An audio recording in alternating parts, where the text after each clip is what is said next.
On commence le chapitre 9. Chapitre 9, problème d'affectation. On rencontre un problème qui est très complexe quand on y pense. Nous, on va avoir une version simplifiée. On se donne quelques conditions, on va les regarder ensemble de toute façon. Avant ça, on va se définir c'est quoi un problème d'affectation.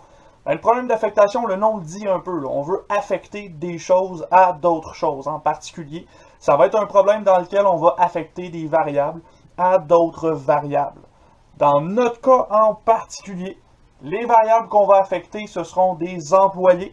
Et ces employés-là, on va les affecter à des tâches particulières pour une entreprise.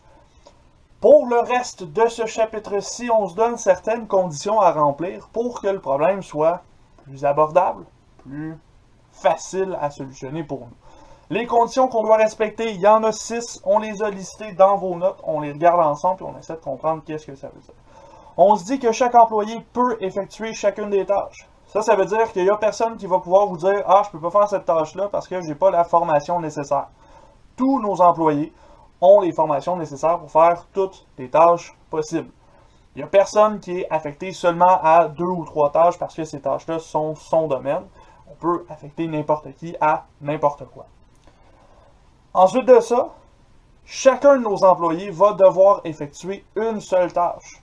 Donc déjà, chaque employé va travailler, mais chaque employé va travailler sur une seule et même tâche. Il n'y a personne qui va dire, ben moi je fais la vaisselle puis je range la vaisselle. Tout le monde fait une seule tâche, donc il y a une personne qui lave la vaisselle, l'autre personne qui l'essuie, puis la troisième personne range la vaisselle. On a une personne qui fait une tâche tout le temps. Ensuite de ça, pour que le problème soit régularisé, on veut que notre nombre d'employés soit égal au nombre de tâches.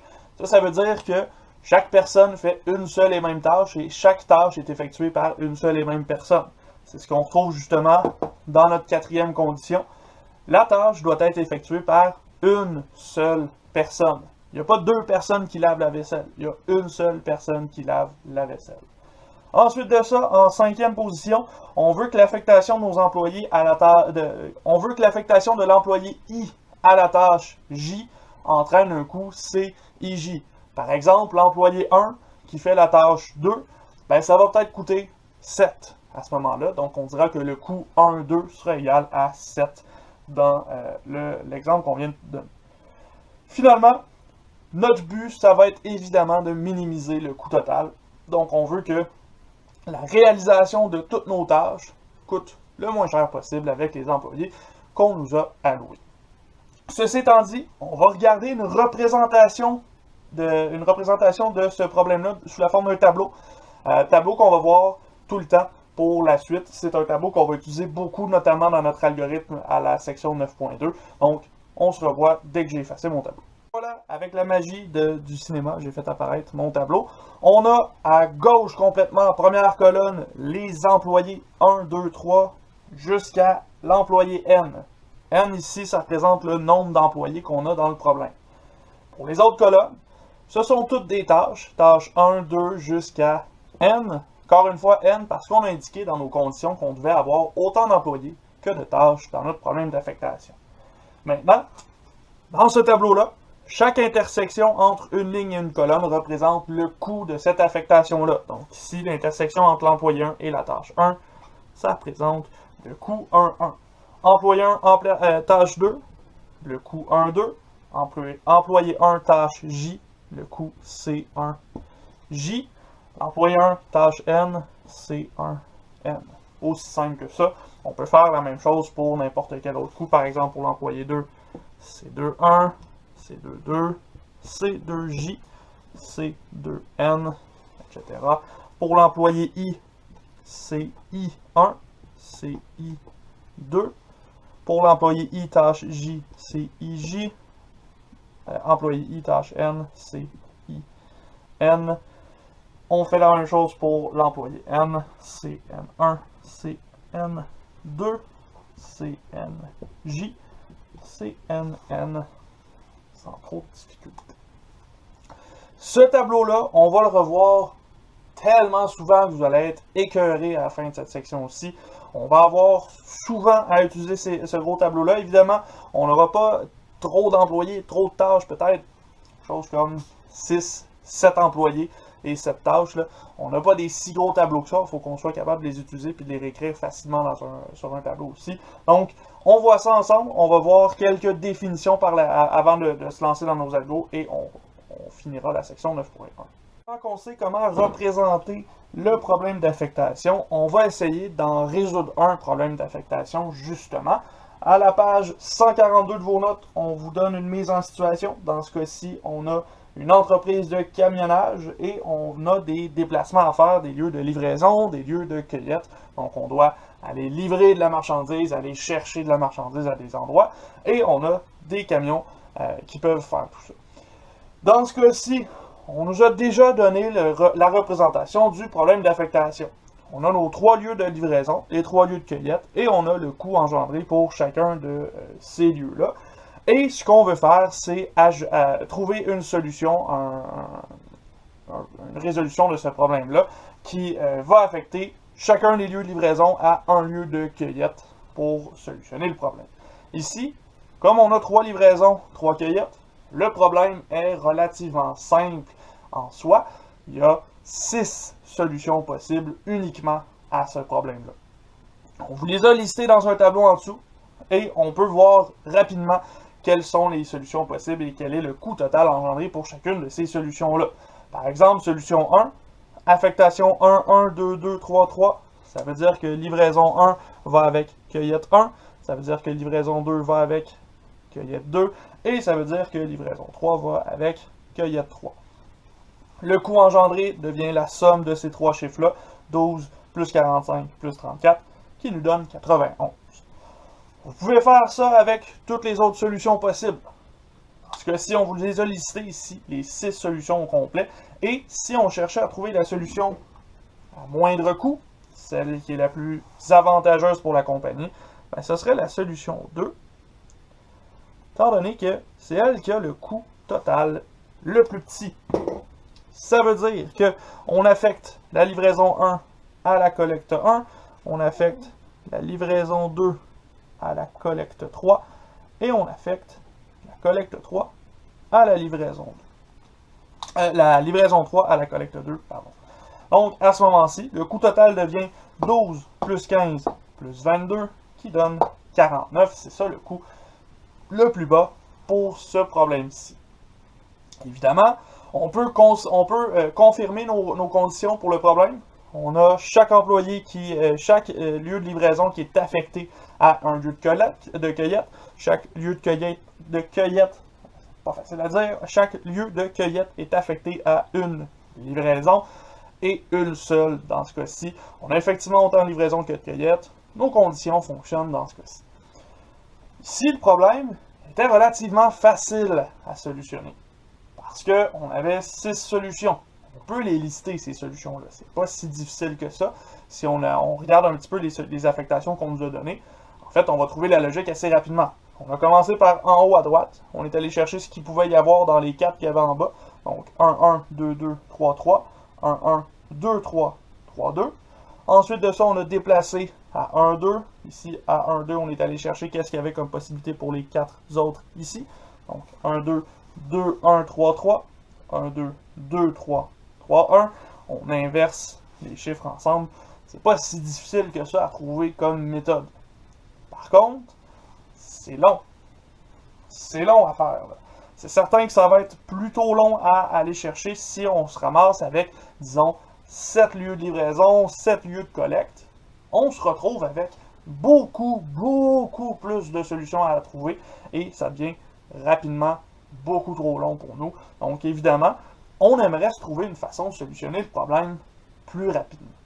C'est ce qu'on fait par la suite. On se donne quelques définitions, puis ensuite de ça, section 9.2, on pourra parler de notre méthode de résolution, la méthode hongroise dans ce cas-ci. Les deux prochaines notions qui nous permettent de construire l'algorithme de la méthode hongroise sont les définitions suivantes, réduction de ligne, réduction de colonne. Ces deux réductions-là ont pour but de simplifier notre problème.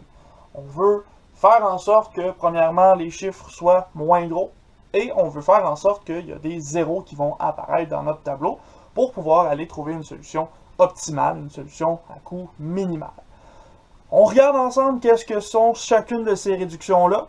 je donne la définition, je fais l'effet sur l'exemple qu'on avait précédemment, je fais l'effet sur les solutions, puis on va voir qu'est-ce que ça a eu comme impact finalement sur notre solution optimale. Donc, réduction de ligne, c'est l'opération qui va consister à trouver le minimum dans chacune des lignes et aller le soustraire à toutes les valeurs de cette ligne-là. Par exemple, ici pour le lieu de livraison 1, le minimum de cette ligne-là, 12, 28, 7, le minimum c'est 7, on va retrancher 7 à chacun des chiffres de cette ligne-là. Donc ici, le 12 va devenir 5, 28 va devenir 21 et 7 va devenir 0. Dans la deuxième ligne, on a 15 qui est au minimum. Donc on fait la même réduction que tout à l'heure. Le 48 moins 15 va tomber à 33. Le 45 moins 15 tombe à 30. Le 15 moins 15 tombe à 0. Même chose pour la dernière ligne. On soustrait 13 à cette ligne-là. Cette fois-ci, le 13 devient 0. Le 22 devient 9. Et le 34 devient 21. On vient de faire une réduction qui a affecté chacune des lignes du problème. Dans la première ligne, on a réduit de 7. Dans la deuxième, on a réduit de 15. Et dans la dernière, on a réduit de 13. Le coût de chacune de nos lignes. Ici, évidemment, comme j'ai réduit les coûts, je vais avoir réduit les coûts totaux de chacune de mes solutions. On pourrait revérifier les coûts ici. En réalité, on va se rendre compte que chaque coût va avoir été diminué de moins 7, moins 15 et moins 13 pour un total de moins 35. Fait si on a enlevé moins 7 à la première ligne, ça veut dire que peu importe l'affectation qu'on va donner à notre lieu de livraison 1, ce coût-là va être 7 plus petit que celui qu'il était. Pour la ligne 2, on va avoir enlevé 15, peu importe l'affectation, donc le coût pour la deuxième livraison va être 15 unités plus basse. Et même chose pour la livraison 3, comme on a enlevé 13 à chacune des valeurs de cette ligne-là. Nécessairement, peu importe celle qu'on va choisir, le coût total va être 13 unités plus faible. On peut vérifier ça dans ce cas-ci, si on met à jour nos coûts totaux. Bon, là, je ne le ferai pas parce que il va falloir que j'efface l'ensemble de mon tableau, mais pardon, on trouverait notamment que pour la première solution, on aurait un coût de 56. Pour la deuxième, un coût de 14. La troisième, un coût de 75. Ensuite de ça, la quatrième, on aurait 21. Cinquième, on aurait 42. Et sixième, on aurait 30 pour le coût total de ces solutions-là. Si vous faites l'effort d'aller compléter le tableau, vous allez vous rendre compte que la solution optimale reste la solution 2. C'est encore elle qui coûte le moins cher. C'est normal parce que j'ai réduit chacun des coûts totaux de 35 pour réduire mon tableau, pour simplifier le problème. Maintenant, qu'est-ce qu'on peut faire de plus avec ce tableau-ci? Bien, on pourrait faire ce qu'on appelle une réduction de colonne. Réduction de colonne, c'est la même opération, mais cette fois-ci en colonne. Donc, on trouve le plus petit chiffre dans une colonne. Par exemple, pour le premier ici, le plus petit chiffre, c'est 0. Et on va réduire de 0. Donc, 5 moins 0, ça reste 5. 33 moins 0, ça reste 33. 0 moins 0, ça reste 0. Deuxième colonne, le plus petit, c'est 9. Donc, on va faire une réduction de 9. Le premier va tomber à 0. 30 va tomber à 21. Le 21 va tomber à 12. Dernière colonne, on a 2 0. Le plus petit, c'est 0. Donc, on a aussi une réduction de 0. Ce qui veut dire que cette réduction de ligne-là, cette réduction de colonne-là, plutôt, va avoir une réduction totale de 9 sur le coût total de notre opération. On pourrait faire le même principe encore dans le coût total. On va se rendre compte que notre solution optimale, ce sera toujours la numéro 2. Cette solution-là, la numéro 2, c'est la solution qui est optimale, peu importe les réductions de lignes et de colonnes que j'ai faites. C'est normal, parce que réduction de ligne et réduction de colonne, c'est fait pour ne pas affecter l'optimalité d'une solution. C'est fait pour simplifier les chiffres qu'on utilise, sans nécessairement changer la solution réelle qu'on va donner à notre problème. Donc, ça ici, ce qu'on vient de faire, réduction de ligne, réduction de colonne, Ça va nous permettre d'aller définir les petites notions nécessaires pour l'algo dans la section 9.2. C'est ce qu'on fait dans une prochaine vidéo. On se revoit dans cette vidéo-là, section 9.2, algorithme de la méthode hongroise.